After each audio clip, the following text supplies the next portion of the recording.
All right. Well, good evening, everyone. Thank you so much for joining us with our online student experience panel. This is a relatively new event as a part of our College of Education preview. It's an opportunity for prospective students to meet some of our current students in some of our programs, ask them, the questions that dare not be asked usually, and find out what it's really like to be a student at the College of Education. My name is Josh Duke. I am the Assistant Director of Communications and Recruitment here at the College of Education. I just want to thank you all for taking time out of your evening to be here. I just wanted to let everyone know that we are recording tonight's session, so students who couldn't be here can still listen to the questions and answers. And if you have any questions, there will be an open Q&A at the end of tonight's conversation. But feel free to put your questions in chat while we talk. So it's going to be pretty informal, no pressure.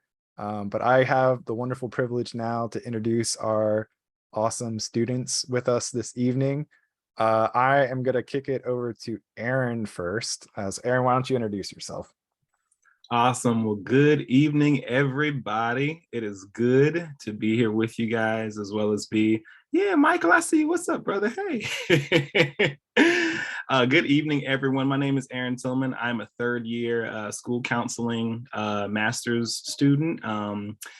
Also pursuing mental health coursework toward licensure. I also work here on campus as the assistant director for student athlete development, and super excited to be with you all tonight and just to be able to share. I feel like it's going to be a fun conversation, and I'm looking forward to getting to know everyone.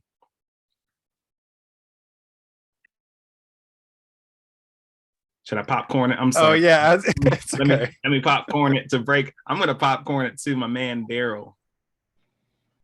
Good evening, everyone. It's a privilege to be here to share my experience with you all. I am a second year student in the EDD program, Educational Leadership, and I also work on campus at FSU. I work in the Vice President of Student Affairs Office, and I serve as the Director of People and Culture. I'm looking forward to this conversation to share some insight with you and hopefully give you some insight on what your journey may be coming up. All right, Faye, I'm a popcorn to see you. ready? All right. Yes. Thank you, Darryl. Well, good evening, everyone. I am Faye Noil, and I'm just going to follow suit with everyone. I am a second year school counseling student there at FSU. I do not work at FSU. I just figure I'd let y'all know that. However, I am retired military, 30 years in the Air Force, and I decided to pursue this route. I actually work with the county office here, and I am looking forward to this conversation tonight because I think it'll be helpful, because something like this would have helped me. So hopefully it helps you all, and looking forward to speaking with you all. And then I guess I'll turn it over to Gabby. Hi, everyone. I'm Gabrielle Jackson. I am also in the school counseling program. This is my third year.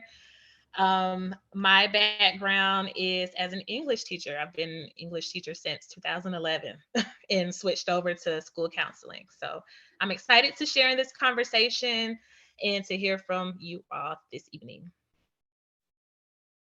All right. Well, I think the first question that we have this evening is an important one. So why did you all choose FSU for your graduate studies? We'll kind of just have like an informal conversation. I know, like with Zoom, we'll talk over one another, but we're all friends here, so it's all good. But Faye, I mean, you were talking about, being in the military for 30 years. What made you want to come to FSU for your graduate program? Thanks, Josh. So I will tell you, when I was looking to make a move, and hey, this is kind of what I want to do, I was looking at a couple of programs. I know it needed to be online to kind of fit in with my schedule. So you know how you do a search and things come up, and then you start comparing. And I wanted to go someplace that had some great history behind it. So I looked at FSU. I will tell you, I compared it with some other school counseling programs that were out there. And for me, the curriculum, the classes that we're going to take, the history, there are, they got some oomph behind the school. And I will tell you, just like I told, and I'm just gonna keep it real with y'all, right? I don't have to, just some oomph. I mean, I want to go to good school. If I'm gonna do it, I want to do it right. And I was sharing with the panel, I knew this is where I needed to be, and I only applied to one school. That was it. I said, this is where I want to be. I said, you got to work it out. And he worked it out, and I'm here. So he'll work it out. That's it. That's my story. Darryl, you want to share your Yeah, reason? absolutely. I'll jump in.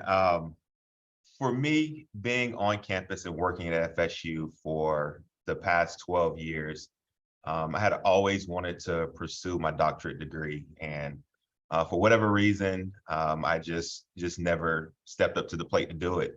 And as I was exploring the opportunity, I had a chance to talk to some of my colleagues who had gone through the program, and getting some of their insight on what their experience was like. And then being on campus, I was privileged to be able to connect with some of the faculty and find out what some of their insight was. And then one of the things I think that I will say proudly is the tuition reimbursement offered through Florida State, and knowing that I could get my degree and not have to pay for all of my classes, I think was another determining factor. And then I can't leave this out. When I found out that I didn't have to retake the GRE to get into my doc program, woo, won't he do it? I was like, yep, this is for me. So that's kind of how I came to making a decision to go to FSU, with consulting with some of my colleagues who've gone through the program, some of the faculty, not having to retake the GRE and the tuition reimbursement through FSU.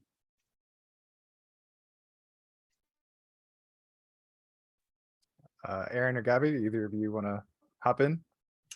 Yeah, I'll jump in. Or Gabby, you can go ahead if you want to. I see you. You might have, I know you got some great stuff to say. No, I was just gonna agree with Darryl. Like, once I saw that I didn't have to take that GRE, I was like, listen, let me go ahead. That's a hard test. Apply today. But no, honestly, I graduated from Florida State with my undergrad as well before I started teaching. And I just remember having a really enriching experience. I mean, I learned what I should have learned to prepare me to become a teacher, to be in a classroom working with students, to be, thorough with my knowledge of the English subject so that I could teach it to other people. And, moving to another part of education with my career, I was like, you know what? I know where I need to go. I need to go back. I need to go back to Florida State, because I knew, at least for me, that there wasn't another school that was going to prepare me for this next step in my career like FSU had done. So of course I wanted to go back to, in my opinion, the best. And I'll just shamelessly add really fast before Aaron talks that the GRE has been waived for a lot of our graduate programs, at least through 2026. Most of them, I think some I've even seen are waived through 2027, but I don't know how they're getting away with that. So, but definitely check on the programs that you're interested on the website. They'll let you know whether or not there's a GRE waiver. They're trying to make things a little bit easier because of considerations because of COVID, making it more difficult to get the GRE testing done, things like that. So we want everyone to stay healthy and stay safe.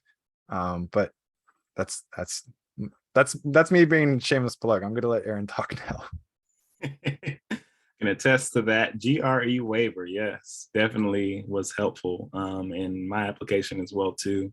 But I would say I chose FSU, one, because I had transitioned initially from FAMU, I was working there full time in their athletic department as an advisor, and I got an opportunity to come to FSU and do the same work. And actually, my friend Michael's actually on here. We were in the same program at FAMU in mental health counseling, so we know it well on that side. And then being able to transition here, which just really made sense for me when I started working.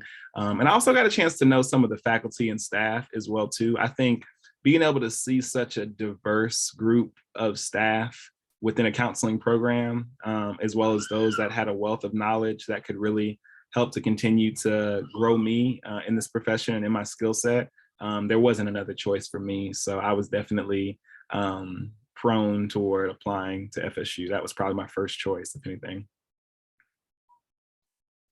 All right. The next question that we had is, what's your favorite part of being a student in an online program? I know, Faye, you'd mentioned earlier, just the convenience of with your schedule and your work experience and things like that. But do you have a favorite part about being an online student?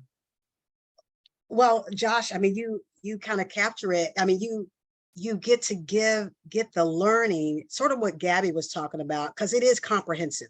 Just because it's online doesn't mean, you're not putting in the work. But the great part about it is you get to work around life. I like that. However, even with it being online, the faculty, they're responsive to you and you can get to them. So I don't feel like I'm missing anything, and I still get to pursue my dream, but do it in the comfort of my life. For me, that works. Yeah. For me. Mm-hmm. I agree with Faye. For me, the flexibility was a plus. Being that we're professionals, we work. Some of us have children as well, families. It was just a plus for me to see that my program was completely online because, as Faye said, I was still able to learn what I needed to be prepared for life as a school counselor, but I can do it when I get off of work or on the weekends when I'm at home and I don't have to be somewhere at 6:30 in the morning, it's just more convenient for me.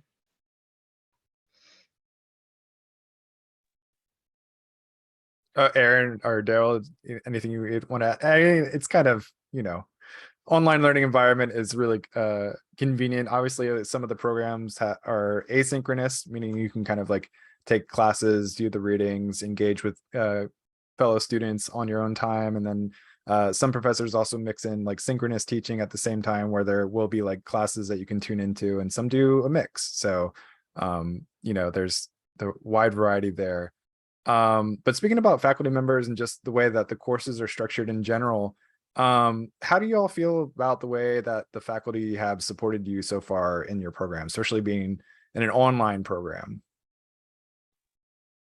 Josh, I'll start off with that. I can tell you, with it being an online program, I was concerned that like not having anyone to check in, not having, specific deadlines and being able to work around my schedule, that I would potentially get complacent and fall off. But the way that the faculty make themselves accessible has been, tremendous. They create the relationship. They want to get to know you. If you need to schedule time to talk with them, they are willing to do that. And even in my program, I can tell you that they have went above and beyond. There are some evenings, after getting off work and dealing with the kids, that they were willing to stay up late and talk to me at 8:30 at night.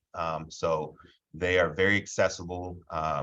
They want you to succeed, and they express that and show that in their work, and accommodating you and your schedule. So I'm glad someone else in this chat thinks 8 and 8:30 is late, because I'm ready to go to sleep around that time. So for faculty to be answering emails sometimes, I'm like, oh, thank you for being awake still. I get it. Aaron, did you have anything you wanted to add? I saw you. I'm just laughing because of the truth of all of it. You know, the reality that at either 8:30, 9 o'clock, and when Darryl said kids, it just made me laugh too, because, you know, my son may not go to sleep until, you know, on a good day, we try to get him down at 8, but sometimes it's 10 or 11. So the fact that I can still get an email around 10 or 11 from a faculty member, the accessibility of maybe even picking up a phone to call someone and let them know, I mean, just, it's unreal. And even, you know, in comparison to some professors, the accessibility online has even been better than in person for some of the classes I've taken in the past, which has been pretty interesting to be able to sit and talk with professors and their openness. And it may not only be about schoolwork, but just really wanting to help guide you personally as well too. So it's really, honestly, it shocks me how open and available they are. Gabby or Faye, did either of you want to add anything else? I'll just add one other note to that. You know how I was talking about, like, you know, life happens. One thing I like, or my experience with the faculty thus far, is, you know, stuff comes up. Sometimes, you know, I've had a moment where, look, I'm going to be late for this assignment. I got this going on in my life. Hey, guess what? This is happening. And you know what they do? Okay, I got you. If you can do this, I need this much time. I need this. They work with you, because they do. I think it was Aaron, you said they want you to be successful. Yeah, we have deadlines, but they're going to work with you. They're compassionate. I mean, so I think they're just not sitting there as professors. You got to do the work. You know, there's a human side to it. And I think that's what makes it better, you know, to keep on tracking through it, staying up at 1 o'clock at night. Oh, that's ridiculous. No one stays up that late. I know no one stays up that late. Darryl, okay. Those are the best hours, Josh. That's when I start doing work. I was gonna say, I've seen Aaron submit some assignments at like 12:30 and 1. I'm like, what is this guy doing? Like 2 o'clock. That's when those discussion boards are coming really fresh. Just fingers just start going at 2:30 in the morning. Right. Yeah. And you know what? Aaron and I were we was just together at a conference. We were talking. I said, you know what? I'm up there emailing a professor at that time, because they're up too doing work, and you get a response. So it's like, hey, it's good. That's what you got to do. What you got to do. So we have a couple more questions, and then we'll open it up to the audience for the Q&A. I think this one will be kind of relevant just for all the prospective students here, but what advice do you all have for someone interested in applying to a program at FSU? Like, what do you wish you knew about, like, your program or just that kind of thing? I would say, number one, of course, to make sure that this is something that you actually want to do. I can't express how many times some of you all have probably been in a cohort with huge class, and then as time passes, it dwindles and it dwindles and it dwindles.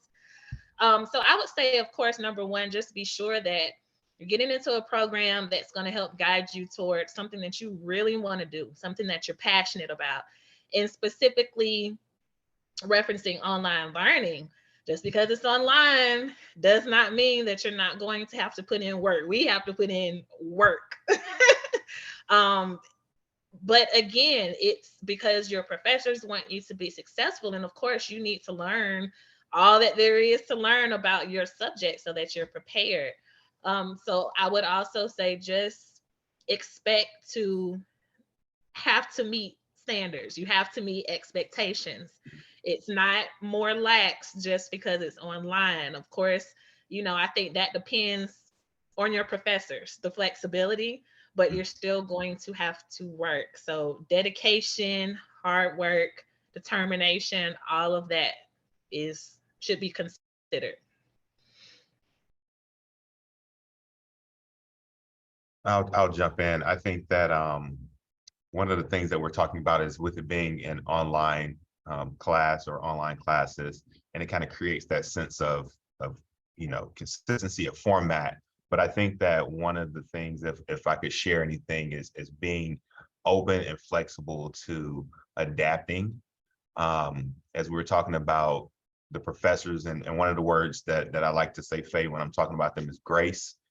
Like all of my professors, I'm like, the amount of grace that they give and that they show to myself and my cohort is just like no other. But being adaptable yourselves, because as you're going through the program, it's going to take 2, 3, 4 years, and things in your life may shift and may change, and understanding that and being okay with that. And whatever that looks like for you, I think being open to that and being able to adapt and go with that is a piece of advice that I would like to share.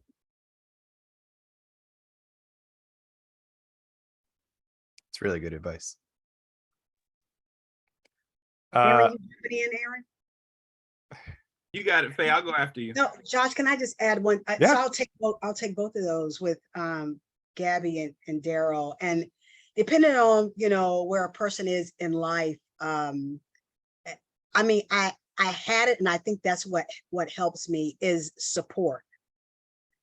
You having some, whatever that is, extended family, friends, what have you, that helps through the process.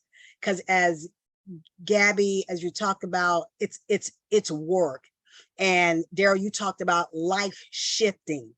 And if you have some support, because I mean, look, just keep it real. This is hard. It's hard. And sometimes you do have to stay up at 1. But our world, we need great people. We need great people in order to get that stuff to make you even better. Sometimes you got to put in the work that Gabby's talking about. But having support around that will help. Not only even family, but even whenever you join that team, that cohort, when you join those people, even internally, you all helping each other. Because I think that's what keeps people from falling out, because sometimes you might need somebody to remind you that the assignment's due, or the paper, or hey, I forgot. If you come together as a team and walk through it as a team, I think that's what helps you get to the finish line. I'm still got a couple of laps to go, but I'm glad I got some team with me. So I just wanted to share that. I think that's what's helping me keep it together, because I want to walk across the stage with my team, my family and my school team. So I thought I'd share that. I love that. That's awesome. Share anything after that? I'm sorry. Go ahead, Josh. I don't want to go ahead. No, I was just gonna say, I think I'm just gonna hand over hosting duties to Faye. I think she's a better MC than I am anyway. I can't motivate people like she does, for sure. We just said that at the conference, Faye. It's a sign. There you go. But yeah, I will say, just from my perspective obviously I'm a staff member here, but I do hear, especially in the programs that are cohort related, I mean, it might seem kind of corny, but like, people throw out the term family. It's people who, stick with each other and talk to each other even long after they go through the programs. I think the cohort model for those programs in particular, are really helpful. And they talk about motivating each other all the time. So I'm always happy to hear, that it's not just talk, and it's actually the reality of these programs. So yeah, so I'm gonna, before we jump into the questions that have been submitted ahead of time, we have a couple questions in chat. I think, is it Ibi or Ibi? You had asked about recommendations and whether or not they needed to be professional, or they could be, I guess, from a professor or something like that. That'll kind of depend on the program. So you'll have to check on a program by program basis. I will say that like all parts of the application process, definitely don't skimp out on one part. So, if it's a particularly competitive time to get into a program, you want to make sure that you have strong letters of recommendation from people. So, we do try to look at applications holistically, and really pay attention to the quality of the applicant. In terms of tuition, you can definitely find all that information out on the grad school website. I'll post a link in the chat here in a second. And then Michael asked if there are any tuition reimbursements for PhDs. So there are funding opportunities, especially at the PhD level for a lot of our programs. Anyone want to hop in on that for a program by program basis though? If you know, I mean, sorry, I guess I shouldn't put you all on the spot like that, but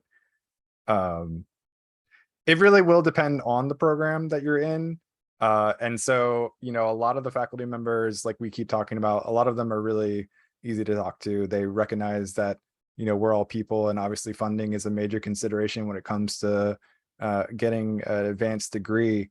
And so you can ask them. A lot of programs will have also things like early deadlines for considerations for like graduate assistantships or TA opportunities like that.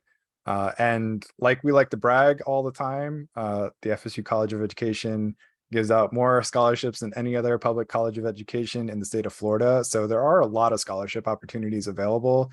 Once you become a student, you can kind of go into the FS4U portal, and I've actually done this before myself. You just put in your who you are, like what you're studying, where you're from, and it'll actually like suggest scholarships to you to apply for. So it's a pretty powerful system. I'm just going to look through chat a little bit more.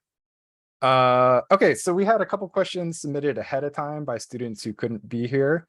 So I like this question a lot, and I'm interested to hear everyone's response. But have you ever had an assignment that you found difficult to complete because you're an online only student? We're going for the dirty laundry right now, I guess. Yeah, I would say for me, that would be any group assignment. Because we all have various schedules. And of course, when working in a group, you have different personalities, right? For me, I don't know why, but it seems like if we were in person, it would be easier to navigate. Online, it's a bit more difficult. That requires a bit more communication. So when working with group assignments, there's a lot of communication that must occur. Some people are stiflers about their time. They don't want you sending them messages about an assignment at 7:00 in the morning or past 9 p.m. at night. You got to take that into account. Some people have children. Somebody's going to probably be a slacker, so you're going to have to get on them. I mean, there's a lot. It's just anytime you're working in a group, and especially online, for me, it's just been my experience that there's more all around, more communication that has to take place just to ensure that everything gets done. Everyone's on the same page. Everyone can share information, whatever needs to be done. But I would say for me, that's the only time. I'm gonna jump in and second that. Those group projects, yeah. And I'm not saying all have been bad, but for the most part, being online and trying to do a group project, trying to get everybody on one page, to be either in the same place, to be able to plan for the group project. And everyone, as Gabby said, is different. So not everybody is thinking about like, oh, well, if it's due in 3 weeks, we should meet right now, so that we can be planning to plan out the project, what everybody's role is going to be, when we're going to do this part 1, because there's 10 different parts to the group project. And we're fighting to get it done. I think I had an instance where one of my groups early in the program, the best time for everyone was the weekend, and it was the young lady's birthday on a Friday. So she said Friday through Monday she wasn't going to be available to get together with the group.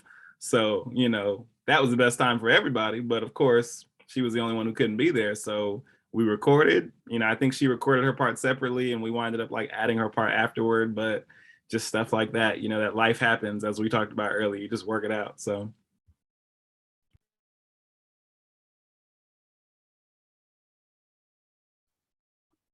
All right. Well, I'm just gonna assume that Darryl and Faye had no problems with their online experience.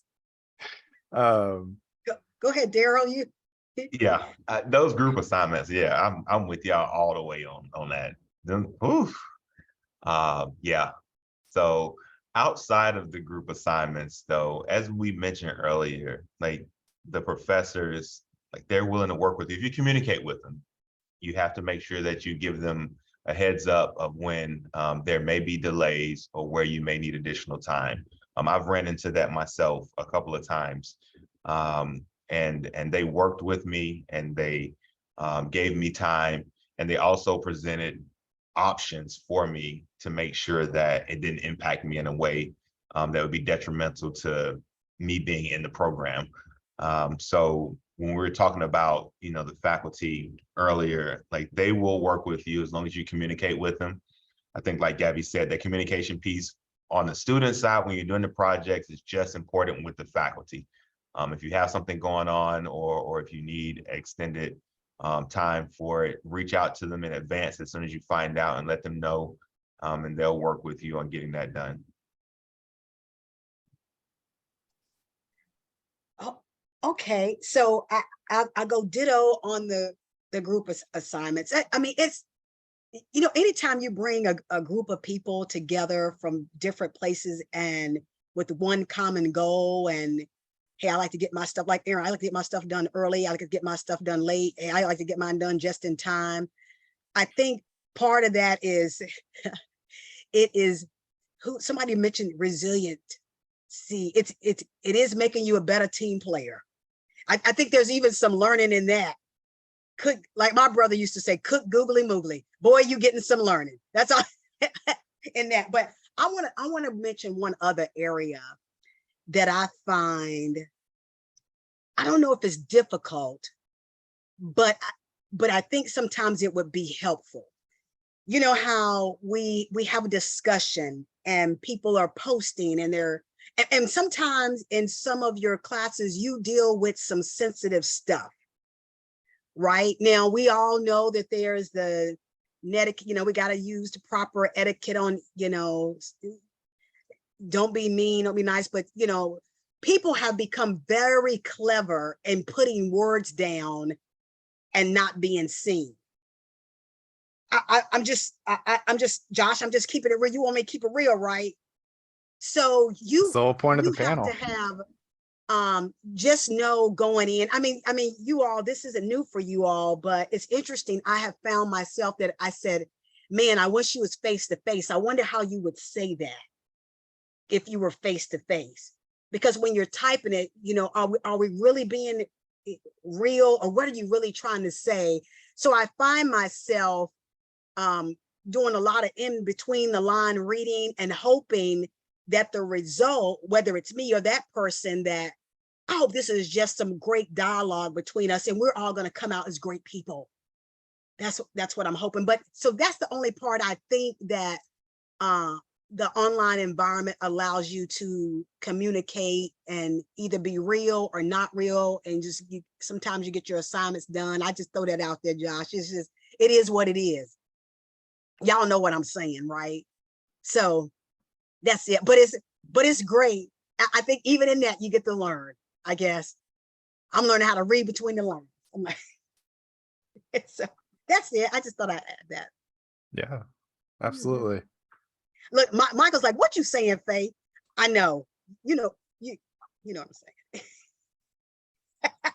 Thank you. Like, that's only because I can see your face, Michael. Thank you. It's the danger of turning on your webcam in a forum. We did have another question that came in a little bit late. So I didn't actually have a chance to give this ahead of time to our panelists. It's nothing too scary. I don't want to throw any curveballs at you all. But they were asking about, like, what kind of research projects have you participated in? So, like, what's your specific area of research or something noteworthy that you've kind of done during your graduate studies? So Gabby, do you want to start with it? No? Sorry, I just saw you make a face, so didn't mean to put you on the spot. Like I said, this is a question that I didn't give them ahead of time, so. No, that's a funny question because I'm actually in my research course right now. So we are doing a bunch of gathering of information, trying to figure out and study that we're going to pursue. Like I'm literally doing that right now. Aaron knows this class is a tough class. But yeah, once I finish that, I could definitely circle back and let you know. Josh, I got you. I got you. So in the EDD program, the doctoral program, one of the things that I appreciate is we start off day one with an idea of our research area or our topic area. And as we transition through each semester, we are building on that. The first semester, you get an opportunity to really commit to what your topic is or your research area is, or you need to change it quick because the way that our classes are structured, it's a building process. And you're writing at the same time. So for my dissertation with my topic, as I'm going through each semester, we are writing chapters 1, chapters 2, and in the spring, we'll be working on chapter 3. So when I wrote my letter to get into the program, I had to identify in a general sense of what I would like my research topic to be around. So day one of the program, I already knew what that was, and I was already working towards that. So I can speak for the EDD doc program that you get a chance to really find something that you're passionate about, something that you want to do research on, and that you've had time to think about, and you get to put that out in day one. And as you're going through the process, you may realize that there's not a lot of literature available on that, or you may realize that the professors are asking for the information in a different context, and it may not align with what you want to do, and you get a chance to switch it. But by your second, third semester, you're pretty much locked in and you know what you're doing and you're working towards it.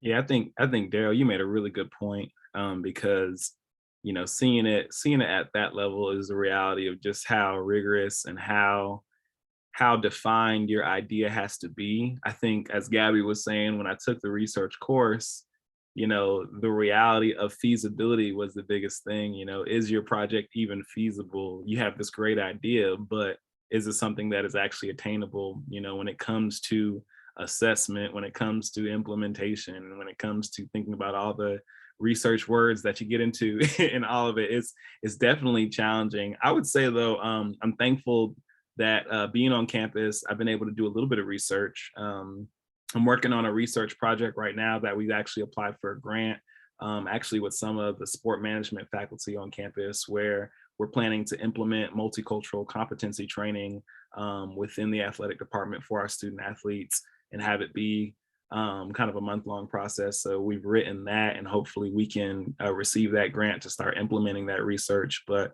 that's been one area that I've been working as like a research consultant with. My friends will joke with me, everybody will say, Aaron, you're always doing too much. But I'm thankful to be able to work in that respect. And most of my research kind of stems around that, like multicultural competency training for not only like the student athlete population, but just the collegiate population as a whole, and what its impacts are. So mostly like qualitative research, just to see the impact. But the one that we're planning to do, we are hoping to make it quantitative and see some good results from that. So I think one of the benefits of being on campus is that faculty members are always doing research, and if you have a good idea, they really back you, and they really support the idea, and they're always wanting to invite you to different research focuses that they're working on too. So I think that's the cool part as well when it comes to research. Absolutely. So I'm out of questions. Does anyone in the audience have any more questions that they want to ask, or do any of the panelists have any questions they want to ask each other? I don't know. Just throwing it out there. Hey, Josh, so on the research question, I mean, I necessarily am not doing any research, but if given the opportunity, and I'm sure this is going to come up, we work on things, and I think it was Gabby that said, maybe things that are passionate to you. I think once you start down this road and you start getting into the academics, there are things that draw you. And if given the opportunity, my heart is recruiting and retention of minority school counselors, and that includes males. I just wonder. I just want to know why and how, and why don't they stay, and why don't we recruit them, and all of those things that just gets me stirred up. And I think maybe Darryl, to your point, maybe, and you may know a little bit more, and Aaron, that those are the things that make you go out and want to find that information and find the passion, because you want answers. That's why people do the research. So I just thought I would share that, although I'm not, I think you kind of get a pit in your stomach and think that's maybe that little tickle in your stomach will lead all of us on here to find the answers to those things that we're, that concern us. So I just thought I'd just share that. Hopefully. So I'm like Gabby, maybe 10 years from now, we'll be able to have that conversation, and we'll have some answers to that. I think when you get to the class that I'm in right now, I think you should go with that. Yeah. Sounds like a good idea to me. I'm feeling it, because I've been doing some backgrounds. I see that's another question that came up. Yeah, we got a new question from Ivy. She asks, what are the common challenges associated with studying at FSU at the master's level, and how would you advise a prospective student to help them navigate those challenges? I'm already off mute. I'll say. Yeah, absolutely. Hop in. Ibby, if that's right, I would say being organized somewhat. Organization is different for everyone, even if that's not your thing. Maybe, being friends with someone that is, like I told you, it's a team thing, and we help each other, because it becomes a lot, especially, I don't care who you are, at what level, where you at in life, that organization helps you. That way you don't get stressed out. That way you stay on top of your stuff. That way you can put forth good effort into the material. So for me, I'll just leave it. That would be my advice for the person. Yeah. I'll jump in, Josh. I have an answer to that. And this is just in general. This is master level. This is doctorate level. Commit to it, like fully commit to it, is just my suggestion. If you're interested and you want to do it, and you go through the application process and invest all of your time and energy, commit to it fully. When you talk about challenges, I'll just give you a little bit of insight on me. So my wife and I, we're both doing this together. So we're both doc students. And we started together, and our goal is to finish together. And Faye, I'm gonna come back to you talking about, your camp is what I call them, who's a part of your camp. But we started it together. We also have 2 kids, a 7-year-old and a 4-year-old, and they are involved in dance and sports. And I work full-time on campus for FSU. So when you talk about challenges, I think that one, what Faye mentioned about your schedule is very important. And when I was talking about committing, that's committing to your schedule, knowing that if you set that time aside for you and for your classwork and for your research and anything pertaining to the program, that you stay committed to that, but leaning in on your cohort, because they are your biggest supporters, because when you're having challenges, you're having frustrations, you can lean into them because they're going to do the same to you. And making sure that camp that Faye spoke about so eloquently, of friends, families, whoever, whatever that looks like for you. Having that conversation with them up front so that they know and they're there for you when you need them. So throughout the process, you're going to face challenges. Promise you, guarantee you're going to face challenges. But if you're committed to it and you have your camp around you and you have your schedule and you're following it, I think that you can overcome any of those challenges and be successful in any program, whether it's the master level or the doctorate level. So I just wanted to share that if you're interested and everything works out for you and it aligns with what your goals and aspirations are, I would say go for it and do those things around you, and you'll be fine.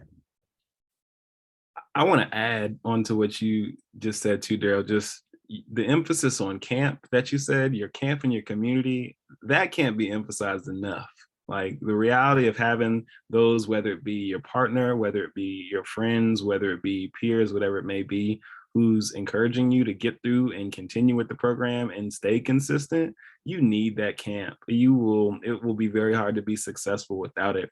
I think one thing if Ibby or Ivy, I hope I'm not butchering it. I probably am, but I think the one thing I would say is what you're doing now is perfect. Is just asking questions. I think when you look at the curriculum and you look at each of them, that is going to be huge when you're looking at courses and trying to figure out, is this program really for me? Because I can tell you what, like, you read internship on the curriculum, but when you actually get into the internship and you're doing the internship with working full time with whatever you might be doing, it gets real crazy. So your camp and your community, as well as making sure that you're clear about the expectations of the program, which faculty are very open to talking about what is required, is going to be really key as well too, as you plan out everything. We had another question come in. Did anyone else want to add anything more to that before I don't want to just keep moving on, but Elvis here wrote, any tips on how to write a strong statement of purpose? To the second part of your question about the CV versus resume, again, I would reach out to the program contact for that specifically because they'll know a lot more. But I think just talking about a statement of purpose, I think is a good kind of general discussion. So does anyone have any thoughts on like what your statement of purpose looked like?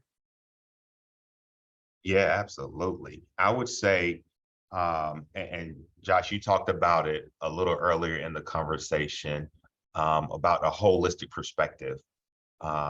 They want to know and learn about you and who you are and why you're interested in the program. So I would say first and foremost, like write it authentically and from you. I know that you can probably Google purpose statement online and thousands of them will pop up. I would definitely say stay away from that. Try to write it yourself first because what they're looking for is learning about you. And my purpose statement was that, and it was very unique how I wrote it, and I got a lot of feedback about it, but it was honest, it was authentic, and it showed them who I was and why I was interested in the program. But not only that, what I bring to the program as well. So I would say that for it to be strong, it needs to be, from you, by you, it needs to be authentic. And I would say that make it to where they know who you are by the time that they're done reading it.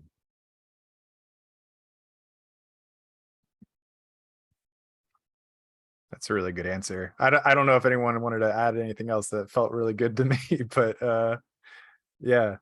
We had a question about application fees. Again, you might want to talk to admissions or the grad school about that. I do know that FSU by and large doesn't typically waive the application fee, but I also don't want to speak as a blanket statement. So make sure you're talking to the programs and the grad program or the grad school overall. But yeah, I think that's pretty much it. Unless anyone else has any other last minute questions, we'll probably start wrapping things up.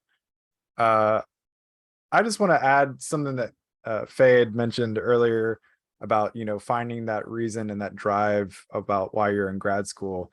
I think the College of Education is a really special place just in general. You look at, we have 4 departments here, and you look at some of the departments and you're like, how did that end up alongside that? It doesn't make a lot of sense why sport management is there and next to, and I love sport management. I don't want them to think I'm talking bad about them since this is being recorded. But how is sport management there next to the School of Teacher Education, next to educational leadership and things like that? And we could go through the whole history of the school about how certain programs pop up next to others. But I think more than anything, the thing that unites all of our students is really just that thirst for why and finding the right questions to ask. I think regardless of which students you talk to and whatever program they're in, faculty aren't really here to teach you the right answers. They're here to teach you the right questions to be asking. And I think that makes a huge difference. Being in a college of education, you heard a lot of the panelists talk about the human element and, understanding, having faculty members that appreciate, you as a student. And I think that's one of the benefits being at a college of education.